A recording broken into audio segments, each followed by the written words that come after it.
كنت دايما شايفة إن الجمال هو البوابة الوحيدة لأي حاجة حلوة في الدنيا. كنت بفتخر إن عيلتنا كلها واجهة، ولما أخويا خالد قرر يخطب كان شرطي الأول والأساسي لازم تكون ملكة جمال. مش مهم هي مين، المهم شكلها إيه في الصور وقدام الناس. خالد أخويا اختار ليلى، كانت هادية ملامحها مريحة بس عادية جدا. من أول يوم شفتها فيه قلت لخالد يا ابني دي مش من مستواك الجمالي، دي هتبوظ شكلنا في المناسبات. ليلى كانت بتحاول تتقرب مني بكل ذوق، كانت بتجيب لي هدايا غالية وبتهتم بتفاصيلي، بس أنا كنت برمي هداياها وأقول لخالد دي بتحاول تعوض نقص جمالها بالفلوس. في يوم استغليت إن ليلى تعبانة ورايحة تعمل عملية بسيطة في أسنانها، وصورتها وهي خارجة من البنج. وشها كان ورم وتعبان جدا وشكلها مختلف تماما. بعت الصورة لخالد وقلتله بص دي حقيقتها من غير الفلاتر واللبس الشيك، دي هتصحى جنبك كل يوم بالمنظر ده.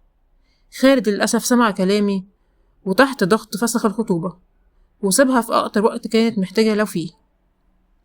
بعد سنة خالد اتجوز واحدة موديل حرفيا جمالها يبهر أي حد، بس اكتشفنا بعد كام شهر إنها إنسانة أنانية ما بتعرفش تعمل كوباية شاي، والأهم إنها كانت بتتعامل مع ماما بمنتهى القسوة والتعالي.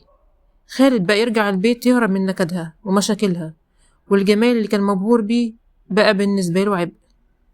في يوم كنت في مول كبير وشفت ليلى كانت ماشية مع جوزها، إنسان باين عليه راقي جدا.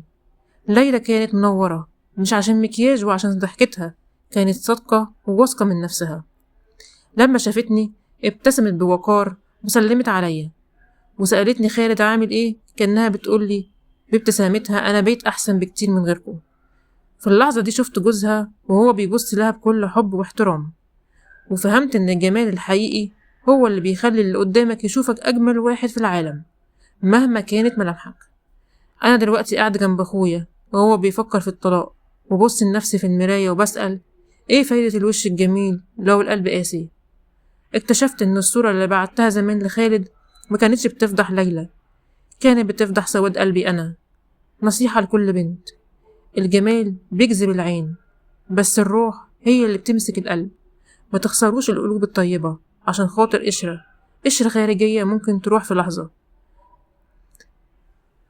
لو انتم مكان خالد هتختاروا الجمال ولا الروح؟